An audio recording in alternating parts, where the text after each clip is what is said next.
تھی، اور وہ یہ تھی فرضی اور عجیب و غریب کہانی۔ یہ دنیا میری اپنی دنیا ہے، میں یہاں صدیوں سے آباد ہوں، میں اس دنیا کا اکیلا فرد ہوں، میں ہی اس کا خالق اور میں ہی اس کی مخلوق ہوں۔ یہ دنیا تمہاری دنیا سے بالکل مختلف ہے۔ کچھ دن سے مجھ پر میری تنہائی گراں ہونے لگی اور میرے دل میں خیال آیا کہ میں اپنی دنیا سے باہر نکل کر دیکھوں، شاید میری دنیا کی طرح کوئی اور بھی دنیا اس کائنات میں موجود۔ اور پراسرار قوتوں نے بتایا کہ میں جس دنیا کا فرد ہوں اس کے چاروں طرف ایک وسیع و عریض دنیا آباد ہے، اور وہ دنیا تمہاری دنیا تھی۔ میری دنیا کی اوپری سطح پر کروڑوں اربوں مجبور اور لاچار افراد موجود ہیں۔ میں اپنی دنیا کا حصار توڑ کر باہر نکلا۔ میں نے وہاں دیکھا کہ اس پر مجھ سے ملتی جلتی ایک اور مخلوق آباد ہے جسے تمہاری دنیا والے عورت کہتے ہیں۔ مجھے یہ عورت بہت پسند آئی۔ پھر میں نے ایک طویل عرصے تمہاری دنیا کا سفر کیا۔ مجھے تمہاری دنیا کی سب سے حسین عورت کی تلاش تھی اور اسے میں نے ڈھونڈ لیا۔ وہ تم ہو۔ تم، یہ کہہ کر میں اس کے برابر ہی بستر پر بیٹھ گیا۔ وہ لڑکی حیرت سے میرے لباس، فضاقتہ اور پورے موجودہ ماحول کو دیکھ رہی تھی۔ مجھے اس کے چہرے پر ایسے تاثرات نظر آئے جیسے اسے میری باتیں ماننے میں تامل ہو۔ مجھے اس کے چہرے پر الجھن کے آثار دکھائی دیے، شاید وہ حالات کو سمجھ نہیں پا رہی تھی۔ میں نے یہ محسوس کر کے پھر بولنا شروع کیا، تمہیں شاید میری باتیں سن کر یقین نہیں آ رہا۔ اگر واقعی ایسا ہے تو سوچو کہ تم کس طرح یہاں پہنچ گئیں۔ میں چند لمحے رکا، وہ خاموش تھی۔ تم ابھی میری قوتوں سے پوری طرح آگاہ نہیں ہو، مگر رفتہ رفتہ تم سب کچھ جان جاؤ گی۔ تمہارے لیے فی الحال یہی جاننا کافی ہے کہ تم میری ہو، صرف میری۔ تمہیں اب تمہاری دنیا کا کوئی فانی انسان ہاتھ نہیں لگا سکے گا۔ تمہیں یہاں کوئی تکلیف نہیں ہوگی، تمہیں ہر طرح خوش رکھا جائے گا۔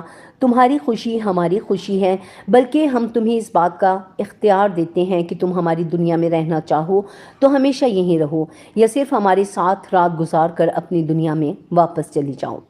ہم تمہیں واپس بھی بھیج سکتے ہیں، ہمارے اختیار میں سب کچھ ہے، بولو۔ مگر میری تو شادی طے ہو چکی ہے، یہی نہیں بلکہ منگنی کی رسم بھی ادا کی جا چکی ہے۔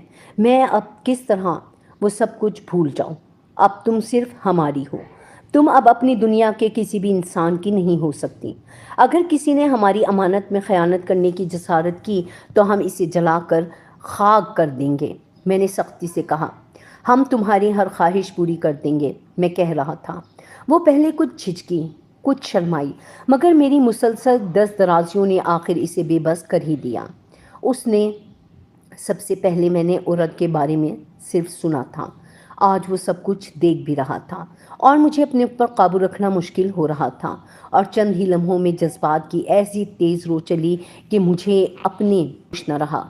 لڑکی کے چہرے سے صاف ظاہر ہو رہا تھا کہ وہ مجھ سے متاثر ہو گئی ہے۔ میری مردانہ وجاہت نے اس کے دل میں جگہ بنا لی تھی۔ جو کچھ بھی ہوا تھا اس لڑکی نے کسی جبر و کرہ کا تاثر نہیں دیا تھا۔ اس کا اتنا جلدی مجھ سے متاثر ہو جانا حیرت انگیز بات تھی، لیکن شاید اس میں بھی میرے ہمزاد کی پراسرار طاقت کار فرما ہو۔ میں نے اس کی طرف دیکھا تو اس نے شرما کر دونوں ہاتھوں سے اپنا منہ چھپا لیا۔ مجھے اس کی یہ ادا بہت پسند آئی۔ میں نے اس کی کلائیاں پکڑ کر چہرے سے ہٹاتے ہوئے کہا، اب شرمانے سے کیا حاصل؟ آپ بڑے شریر ہیں، وہ بولی۔ کیا؟ اب آپ ہمیں ہمارے گھر پہنچا دیں گے؟ کیوں نہیں، مگر ابھی تو بہت رات باقی ہے۔ صبح ہونے سے کچھ پہلے میں اپنے کمرے سے نکلا اور سامنے بنے ہوئے حمام میں فوراً غسل کیا، اس لیے کہ میں جانتا تھا کہ میں ناپاکی کی حالت میں ہمزاد کو طلب نہیں کر سکتا۔ یہ میرے اور اس کے درمیان معاہدہ تھا۔ میں غسل کر کے اپنے کمرے میں آ گیا، وہ بھی اب تیار بیٹھی تھی۔ میں نے ہمزاد کو طلب کیا اور کہا، انہیں ان کے گھر پر چھوڑ آؤ۔ پھر لڑکی سے بولا، آنکھیں بند کرو۔ اس نے جیسے ہی آنکھیں بند کی، ہمزاد نے اسے اٹھایا اور کمرے سے غائب ہو گیا۔ اس کے بعد میں دن چڑھے تک سوتا رہا۔ جاگتے ہی میں نے سب سے پہلے ہمزاد کو طلب کیا اور پوچھا، میری زندگی کی خبر لاؤ، کیسی ہے اور کیا کر رہی ہے؟ مجھے اس کے بارے میں ایک ایک اطلاع پہنچاتے رہو۔ ہمزاد چلا گیا اور کچھ دیر بعد آ کر اس نے بتایا کہ وہ ابھی بھی سو کر اٹھی ہے اور اس وقت اپنی ماں سے بات کر رہی تھی کہ اب وہ شادی نہیں کرے گی۔ اس کی ماں نے اسے لاکھ ڈانٹ کر پھٹکارا، مگر وہ اپنی بات سے نہیں پھری۔ پھر کچھ دیر بعد حمزاد نے بتایا کہ ایک مولانا کو بلایا گیا ہے جنہوں نے تعویذ دیا ہے جسے اس کے گلے میں ڈال دیا گیا ہے۔ اس طرح حمزاد شام تک اس کے بارے میں اطلاعات راتتا رہا۔ شام کے وقت اس نے بتایا کہ اس نے اپنے گلے میں بیلے کے ہار ڈال لیے ہیں۔ جب اس کی ماں نے اس کی وجہ پوچھی تو اس نے بتایا کہ کیا خبر آج رات بھی بلایا جائے۔ کل رات بھر میں انہی کے پاس رہی ہوں، میں انہی کی منکوہا ہوں۔ اس بات پر ماں نے اسے بہت سمجھایا کہ کیا بہکی بہکی باتیں کر رہی ہو، آج تمہارے ساتھ سوؤں گی، دیکھوں تجھے وہ کیسے لے جاتا ہے۔ اور پھر رات بھی ہو گئی۔ میری بے چینی بڑھتی جا رہی تھی۔ میں نے کل رات زندگی کا جو لطف اٹھایا تھا اس کے سامنے تو تمام دنیا کی آسائشیں اور لذتیں ہیچ نظر آ رہی تھیں۔ جیسے ہی رات کے 12 بجے میں نے حمزاد کو اسے بلانے بھیج دیا۔ اس کا نام رضیہ تھا۔ یہ میں نے حمزاد سے پوچھ ہی لیا تھا۔ وہ آج بھی کل ہی کی طرح سوئی ہوئی تھی، مگر آج اس کے ہونٹوں پر ایک عجیب سی مست کن مسکراہٹ تھی، جب کوئی بہت حسین خواب دیکھ رہی ہو۔ میں نے حمزاد کو رخصت کیا اور کل ہی کی طرح آج بھی اسے بیدار کیا، اور اس نے جاگتے ہی میرے گلے میں باہیں ڈال دیں اور بولی، خواب میں بھی تم ہی تھے اور اب آنکھ کھلی ہے تو تم ہی نظر آ رہے ہو۔ اس رات بھی میں اس کے ساتھ رہا ہوں، یہاں تک کہ صبح ہو گئی، پھر میں نے اسے حمزاد کے سپرد کیا۔ آج بھی میں حمزاد کو بلانے سے پہلے غسل کرنا نہیں بھولا تھا۔ دوسرے دن مجھے حمزاد سے معلوم ہوا کہ اس کے گھر میں ہنگامہ ہو گیا۔ ہوا یہ کہ رات کو سوتے میں اس کی ماں کی آنکھ کھل گئی۔ اس نے دیکھا کہ اس کی بیٹی غائب ہے۔ اس نے تمام گھر سر پر اٹھا لیا۔ رضیہ کا کہیں پتہ نہ تھا۔ وہ لوگ رات بھر جاگتے رہے کہ صبح ہو تو رضیہ کو تلاش کیا جائے، اس لیے کہ انہیں رضیہ کی ان باتوں پر یقین نہیں تھا کہ وہ رات کسی اور ہی دنیا میں تھی جس کا مالک اس پر عاشق ہو گیا ہے۔ ان باتوں کو انہوں نے رضیہ کے پاگل پن پر محمول کیا تھا۔ رضیہ کی خالہ کچھ سمجھدار تھیں۔ انہوں نے رضیہ سے یہ بھی کہا تھا کہ اگر تجھے وہ لڑکا پسند نہیں جہاں بات پکی ہوئی ہے تو ہم منگنی توڑ کر تیری شادی دوسری جگہ کر دیں گے۔ لیکن رضیہ اسی پر اڑی ہوئی تھی کہ اب اس کی شادی انسان کے ساتھ نہیں ہو سکتی۔ صبح کے وقت رضیہ کی ماں اٹھی تو رضیہ کو اپنے ہمراہ سوتا دیکھ کر محو حیرت رہ گئی۔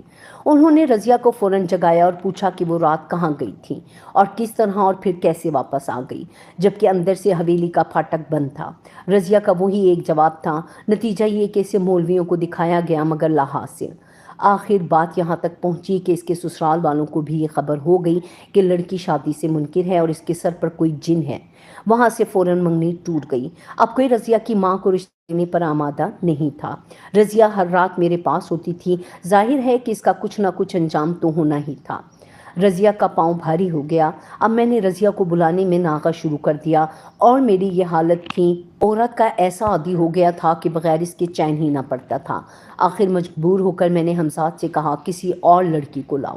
رضیہ کا آنا میرے پاس بند ہو گیا۔ اس کے بعد میں نے اس کو کوئی اطلاع بھی نہیں منگائی۔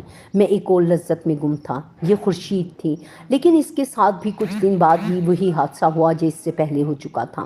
تنگ آ کر میں نے حمزاد سے کہا مجھے ہر رات نیا جسم چاہیے۔ امید ہے آپ کو ہماری یہ قسط پسند آئی ہوگی۔ انشاءاللہ تعالیٰ آپ ہماری جو اس سے پہلی اور دوسری قسطیں ان کو ضرور دیکھیے گا۔ چینل کو لائک اور سبسکرائب بھی ضرور کر لیجیے گا۔ اجازت دیجیے۔